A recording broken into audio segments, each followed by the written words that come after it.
But I think it'd be really fun to first go through the fact that you didn't like me, and then you kind of liked me. First of all, because I never... No, hold on.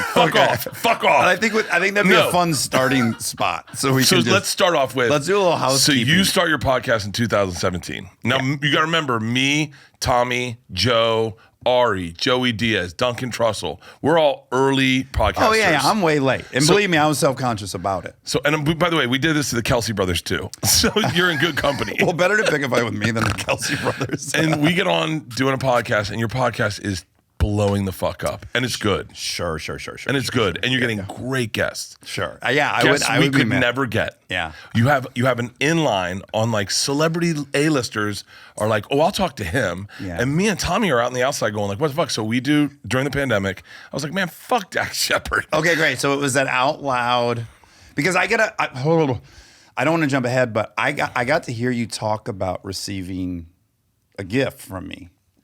Your team is awesome. I don't have a team, and it wasn't me, and I want to take that compliment because that would have been the greatest thing to do, and I wish I had done that. It's the smartest.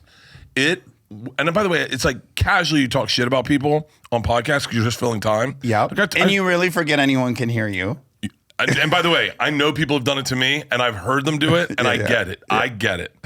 I mean, I trashed Reese Witherspoon once. I love Reese Witherspoon. Of course, how could you not? But it's like when she got the DUI, and she was like, you don't know who the fuck I am. Oh, yeah. And by the way, I wasn't even trashing her because everyone could be that person. Well, also, let's start with she's hammered.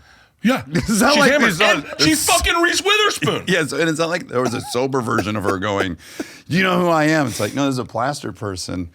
Clutching at straws, they're fucked. Yeah. So we're doing a podcast during the pandemic, and I was like, "Fuck Dax Shepard." Okay, I go, he's already got a movie career. He's already got all the Kristen Bell. He's got Kristen Bell. Yeah, I know. He got you fucking decide to sell a washer and dryer, and it goes viral. Sure. I mean, like anything you touch is gold. And I go, and now he's coming for our shit. Yes. It's like you were the guy. In my opinion, you were the guy that graduated high school but came back and took all our chicks. Okay. And I was like, man, and he's got a smart fucking co-host. And she's a person of color. I go, we're two white guys. So that was our take. Yeah. And I was like, that's very fair. Now I have to say this. If I really didn't like Dax Shepard, you would never land on my radar. Okay. So that's the number one thing is that I was a fan since Punk'd. I felt like you were one of us. I always felt like you weren't a Hollywood insider. Right. I felt like you got into movies that were cult classics.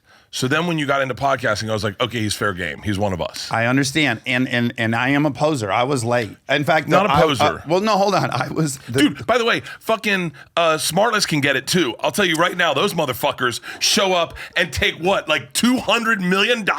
Yeah. And they're flying on private jets and they're not even getting shit. Yeah. Friends of mine, and they launched their show on my show. So now I can admit, I actually wish them all the success in the world. They're three friends. But I said to Monica, I'm like, man, the cumulative connections they have between the three of them, I just can't compete. I could be on the phone all day long and just, like Paul McCartney swinging by, and you're seeing these people. And yeah, I had guest envy for those guys. I guess I continue to. They got Letterman to do a live show. Like I was just, I'll do whatever just to get him on. I would have done Zoom, whatever. The fact that they got him to come and do a live show, I was like, what do we do? That's where it's based out of. Is like you get into podcasting, you do it, and I'll be very real. You have everyone mock this thing you're doing that is a passion project. You're not making a ton of money at it, and then money shows up, and you see celebrities flood it, and then overwhelm all these like people who, I mean, like no shit, like. There's some cash grabs out there. I will add, in my own defense, I didn't know you could make money. You weren't a cash grab. The irony of this whole thing is I am a greedy little pig who is obsessed with money and has so much fear around money. And I wanted money so bad from acting and directing and writing. And then this, I didn't even know you could make money. I did it for the joy of doing it because I love shooting the shit with people. And then lo and behold, that was the thing that brought in money, which, totally unforeseeable. But the name of my podcast originally was Millionth Podcast because I was so ashamed of getting in so late. You see, you shouldn't be ashamed. And here's the thing is that like, and I would say this, and I think I have this view now, is like podcasts are fucking fun. Oh my God, yeah, it's preposterous that it can be a job. You should start a podcast. If you're interested in it, do it. Yeah. It really tells you a lot about yourself. Oh boy, yeah. I mean, listening to yourself is very, very informative. Yeah, and the wild shit I say. I mean, I've said some horrific stuff on podcasts. Like, not even like bad stuff about people, bad stuff about life, advice, thoughts. I mean, Well, you're on all the time, so whatever ups and downs you're going through in real life, they're going to be obvious in the show. I don't think you could. And this is what I love about the medium, and I don't know who you are idolizing, but for me, I remember Howard Stern basically saying at some point, you can't do this job and not be full kimono open. That's just the nature of the job. You got to give your whole life to it, or it just doesn't work. And I remember hearing that long before I wanted a show. And I just knew going into it, like, well, yeah, that's what it's got to be. Yeah. And then, so if it's your entire life, then, sometimes you're an asshole, and sometimes it lasts for 3 weeks, and sometimes you're scared and envious of people. And I have, I get in arguments sometimes with Monica, and then 2 months later, I'm like, I'm not sure what my point was on that whole thing. No, I'll tell you my favorite episode of yours. I remember where I was listening to it. I was in my pool at my old house. And it was when you relapsed. Oh, It was like that, but that was that's podcasting in my opinion. Sharing these vulnerable secrets is like fucking secrets, man. It's secrets, and the secrets keep us sick. And I remember being like, God damn it! Like I remember sitting there. I had my phone on the corner, on the edge of the pool. And I'm sitting in the pool just listening, and it was like, oh, it's fucking. But you honestly, and this is where that came from. You stepped into the game and started killing it day one, like you've been doing this the whole time. But I'll credit my wife for that. Like we have a cumulative. People are interested in us as a combined unit, certainly more than me individually, and even a little more than her individually, which is maybe not anymore. But I think the fact that the very first episode was Chris and I, and you'd only seen us on Samsung commercials being adorable.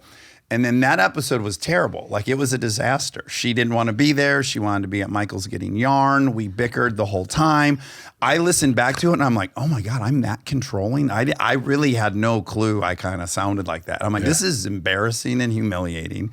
And I played it to her. I'm like, I don't think I can release this. And she's like, no, I actually think that's the antidote to the Samsung commercials. Like if we're saying to people, don't hashtag relationship goals and think you're going to meet your Dax or Kristen, it's going to be easy. It's fucking a beatdown, and we've been in therapy. And so she's like, I think this thing is kind of like what we owe everyone as the other side of it. And then I think that I couldn't have expected that. That had some appeal. Like people were very interested in that. So I think I had this huge advantage from everyone else that I did get to immediately break through all the noise. No, that's like I don't know if I just would have started with Kimmel and Ashton. I think my first 3 episodes were like Kristen, Kimmel, and Ashton.